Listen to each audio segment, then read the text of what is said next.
having an entire weekend to think about what remarks I was going to make here this morning is a long time. So I guarantee you I went over this matter in my mind 100 times or more about what I was going to say this morning. I've been up here for 30 seconds now, and I already know it's going to come out in a different way. But your verdict at the first phase of the trial is important to note. It's important to note what was said by the state of Texas, because if you take the emotion out of their remarks, there's really very little left. They want you to base your verdict on emotion. You know, the family's not going to get to see Tatiana anymore. We know that. It's a tragedy. We've acknowledged that. We've talked to you about that. There is no changing that. Your verdict won't change that. It can't change that. You were talked to at the jury selection phase of this trial about whether or not you could give fair consideration to the idea of probation, to assessing a probation for someone that's been convicted of the offense of manslaughter. And each and every one of you said you could give fair consideration to that concept. And that presupposes that someone's life has been taken.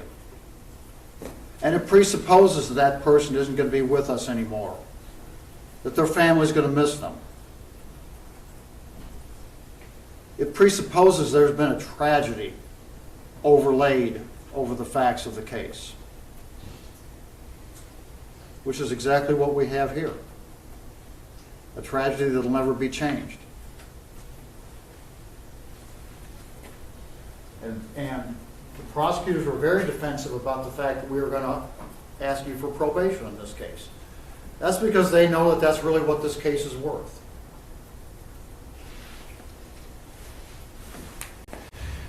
But they want you to do something else. So, look at your verdict at the first phase of the trial. You found that Aaron did not act intentionally. You found that he did not act knowingly. You found that he did not intend for there to be a death resulting from his actions. Your verdict said you felt he acted recklessly, which is a much lower culpable state of mind than intentional or knowing. You know from the facts of the case that this case was not premeditated. There was no malice involved. There was no forethought involved. Remember the state stressing to you during closing arguments how fast this matter happened? That is a very important fact for you to consider in your deliberations at this phase of the trial. How quickly that decision had to be made. Aaron Dean is literally being judged for a second of his life today.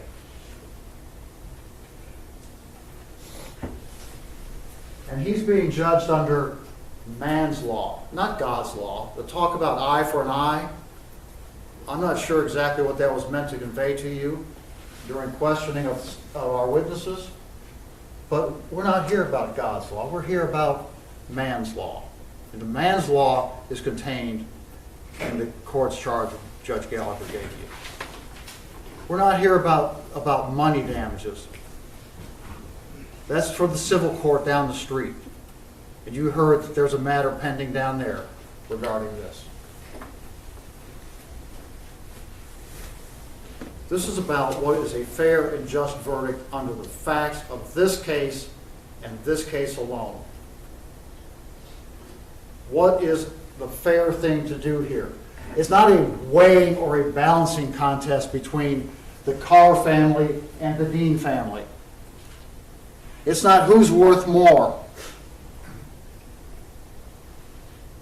The judge doesn't tell you that in the court's charge. It's about what is the fair and just thing to do under the facts of this case.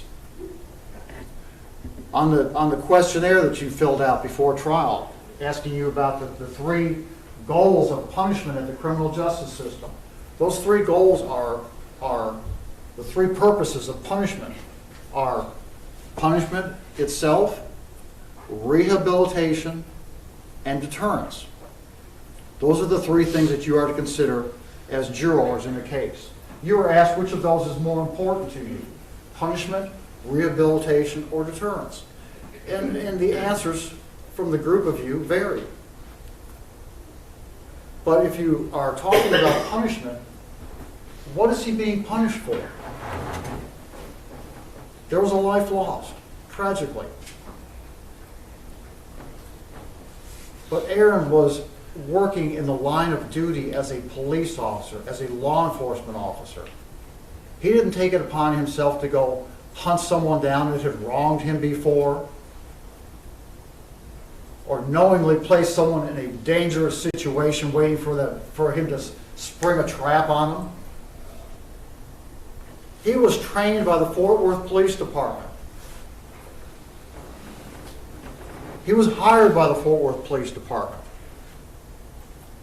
He was assigned by the Fort Worth Police Department. He was dispatched out there that night in the line of duty.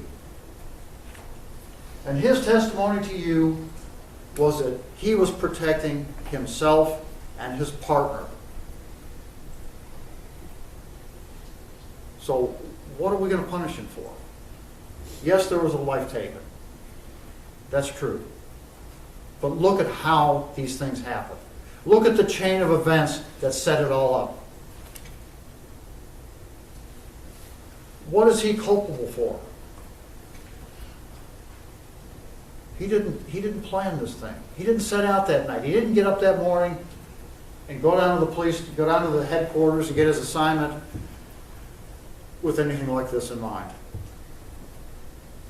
He was trained in the Fort Worth Police Department Academy to eliminate a threat.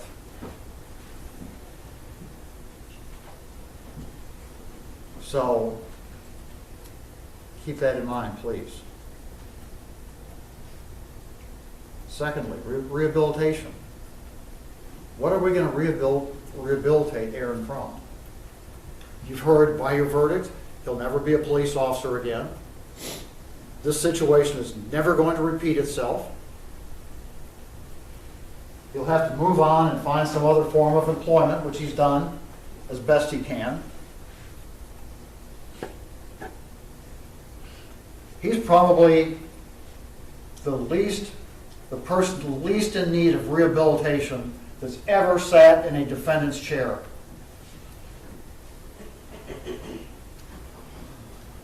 Because he's a God-fearing, law-abiding citizen of our county. Yeah, Dr. Clayton came in here and said he was narcissistic, and you saw all those things placed on the board. Dr. Clayton had a very isolated opinion about Aaron Dean. 3 other psychologists disagreed with him. He was hired by the Fort Worth Police Department.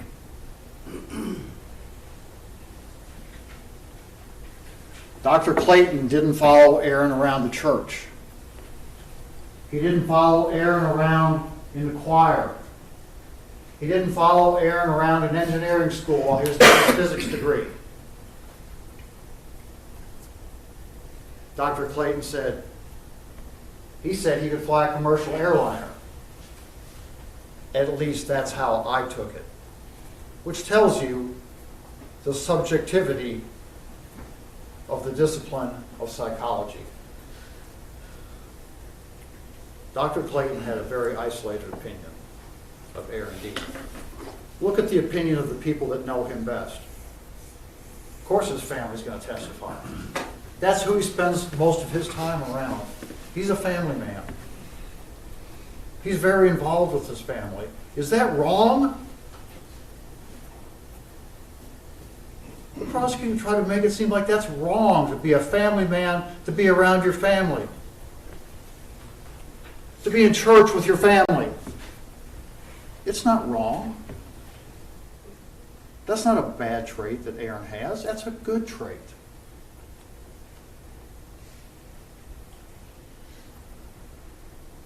He had an isolated incident as a late teenager in college. You heard that Aaron was homeschooled. You heard that the purpose of the homeschool club was to help people socially adapt to college and the college environment. Is Aaron going to be judged for one isolated instance in his youth? An incident, no doubt, he is deeply embarrassed about and has been since that day. A teenage mistake. You know, if there had been anything else in his background, speaking of people that didn't testify here, if there had been anything else in his background, they could have brought it to you. There are 190 prosecutors and 60-some investigators in that office could have brought it to you. You didn't hear about anything like that. They could have brought you police officers. If he had messed up anything in training, they could have brought those officers to you, and they didn't. Detective Dugan came to testify because he and Aaron developed a friendship while they were riding around that squad car together. A friendship that they've carried on after this event. Detective Dugan told you Aaron was devastated, as you would expect a Christian man to be over the situation. Deterrence? What about deterrence? One thing prosecutors like to argue at the punishment phase of a trial is that the jury has to send a message. You've got to send a message to the community. You've got to send a message that this type of thing isn't tolerated. Well, ladies and gentlemen, in this case, you have to be very, very careful of the message that your verdict sends. Because in addition to the folks here in this courtroom, this case is being followed region-wide. And the police officers that have been here and the police officers that are watching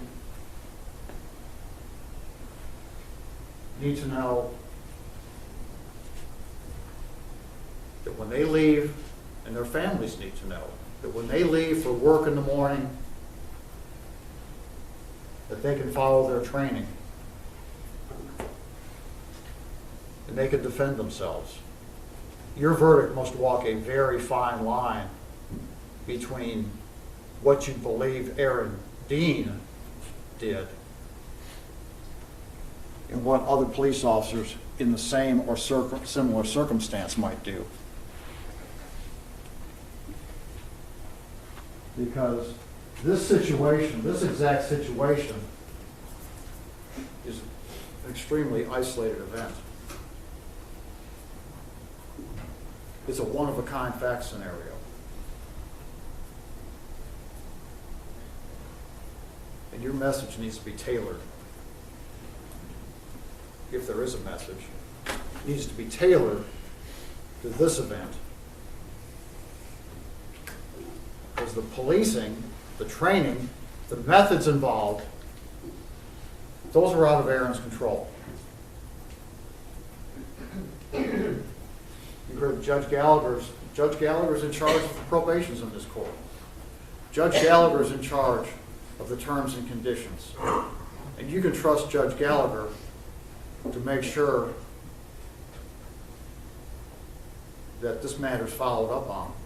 And make sure that he knows everything that there is to know about what's going on with this probation. And Judge Gallagher can tailor the terms and conditions. He could take and put Aaron in jail for the weekend on the anniversary of this event so that Aaron never forgets, which he won't anyway. Judge Gallagher could order Aaron to sit down with administration from the Fort Worth Police Department any other regional police training academies and help them develop training curriculums so this situation never repeats itself. Aaron Dean can be an asset to law enforcement.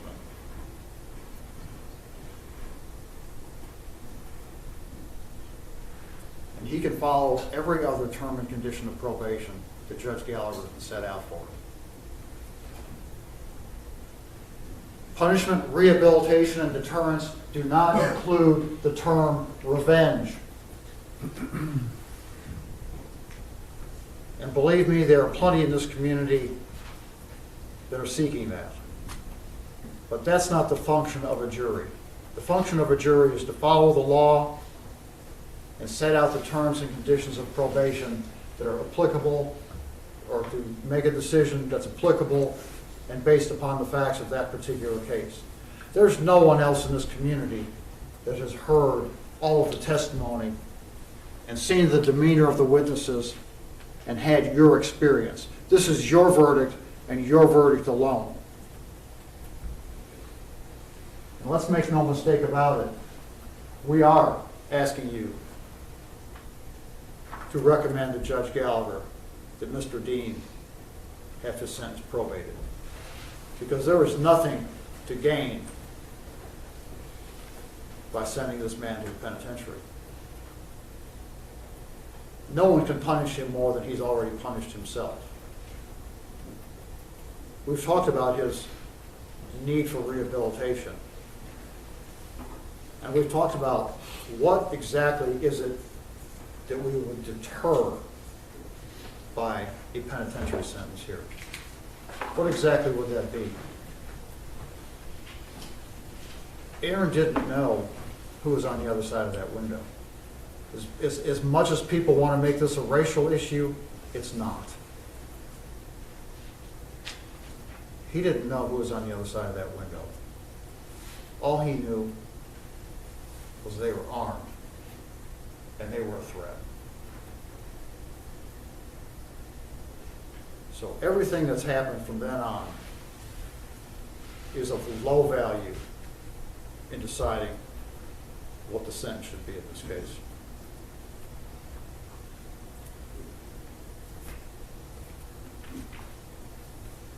We had to file, the law requires that a motion, an application for probation be filed pre-trial, as the judge tells you in the jury charge.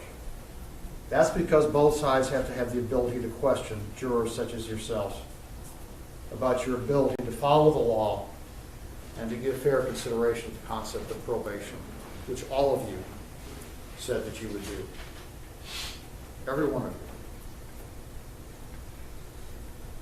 Ladies and gentlemen, on Aaron's behalf, on behalf of police officers and those who risk their lives on a daily basis to keep us safe, we're asking that you give that concept fair consideration here.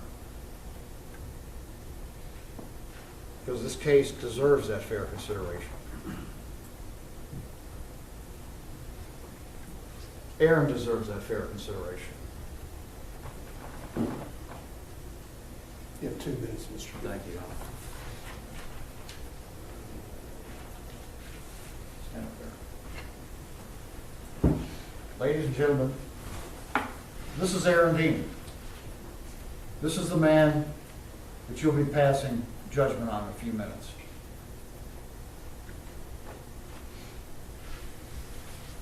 You heard from family and friends, members of the community that know Aaron the best. He's a good man. He's a very good man. He's a very good man who finds himself in a very tough situation. And we're asking that you take into consideration all of those good qualities that you heard about. Because this man possesses all of those. Those people got up here, thank you. Those people got up here, and everything they said was heartfelt. Because they know him best.